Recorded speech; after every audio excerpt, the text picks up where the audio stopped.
मी आज तुम्हाला एका कलाकाराची ओळख करून देणार आहे। हा कलाकार म्हणजे समाजापर्यंत पोहोचलेला कलाकार नाहीये। हा कलाकार म्हणजे माझी सख्खी मैत्रीण आहे, परंतु तिच्यामध्ये अनेक कलांचा संगम आहे। ती कलाकार म्हटलं की लहान व्यक्ती डोळ्यासमोर येते, ती तशी नव्हे। ती 73 वर्षाची तरुणी आहे। तुम्हाला पाहिजे तिची कलाकृती? चला आपण बघूया।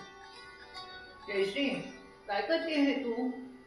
अगं आज माझ्याकडे पाहुणे येणार आहेत ना, म्हणून मी डेकोरेशन करत असते नेहमी। आणि मी आता एक पक्षी करते, दिसतोय का पक्षी तुला? तसा पक्षी मी आता करायचा म्हणते।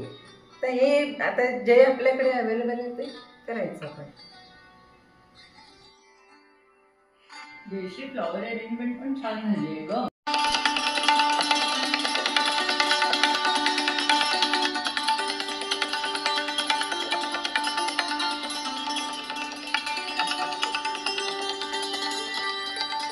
एवढ्या रांगोळ्या काढतेस, आज रांगोळी नाही आहे ना? रांगोळी मी काढलेलीच आहे, अजून थोडंसं पूर्ण करायचं राहिलंय। चल मी दाखवते।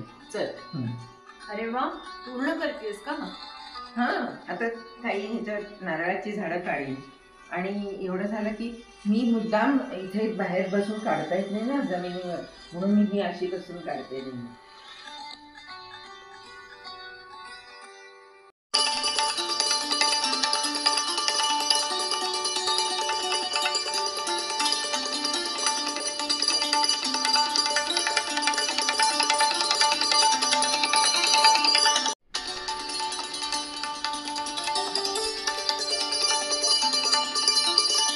आणि हे काय जयश्रीता?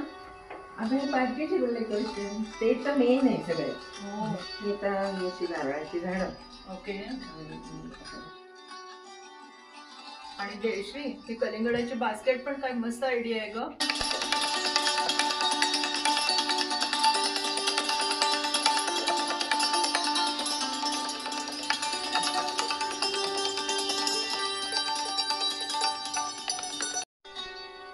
अय्या, आणि हे काय जयश्री? मांडली आहेस? आणि बाकीचे कुठे आहेत? हो आहेत ना ग, बाकीची ह्याच्यामध्ये आहेत काही, त्याच्यामध्ये आहेत काही फोटो घेऊन ठेवलेले आहेत मी। ओके। आणि ह्याच्यात सुद्धा अक्रेलिक कलरचे काही आहेत, काही वॉटर कलरचे आहेत, आणि ही आहे एम्ब्रॉयडरी। आणि हे आफ्रिकन पेंटिंग, हे कपड्यावरचं पेंटिंग आहे, फॅब्रिक पेंटिंग आहे, हे अक्रेलिक पेंट्स आहेत।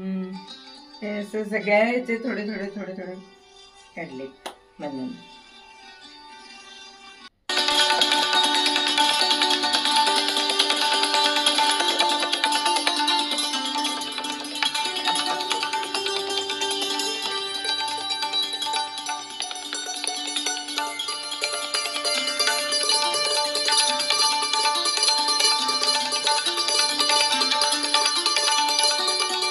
जयश्री, काय काय करतेस? रांगोळ्या काढतेस, पेंटिंग करतेस, fabric painting, embroidery, fruit carving, vegetable carving, मुलांना शिकवतेस, स्पर्धांमध्ये भाग घेते, उत्तम खूप पाहुण्यांना बोलवून जेवायला घालतेस। तुझं किती कौतुक करायचं। हो हो हो, किती कौतुक, एवढं काही नाही आहे कौतुक करण्यासारखं। हे कधी शिकली तू? पहिल्यापासून? नाही, अजिबात नाही। आणि हे अगं मी आता शेवटी एक 3-4 वर्ष झाली असेल तेव्हापासून मी हे करतेय।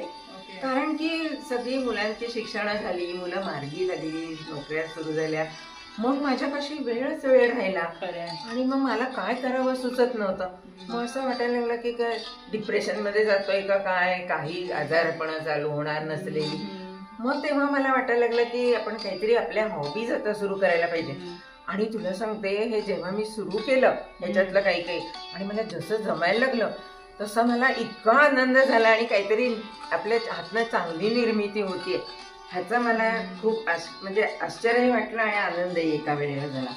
आणि मग मी ठरवलं की येतंय पण त्यांना पण आपण शिकवायचं, असं तसं मग ठरवल्यानंतर त्या कामवालीच्या मुलीला, तिच्या मुलीला पेंटिंग शिकवलं, तिच्या मुलीला रांगोळी शिकवली, मुलाला पेंटिंग शिकवलं। तो आता ते करून त्याच्यावर पैसा पण कमवतोय ग। बघितलं मंडळी, कला ही अशी गोष्ट आहे की कोणत्याही वयात तुम्ही सुरू कराल। Age is no bar. She has started before 3-4 years.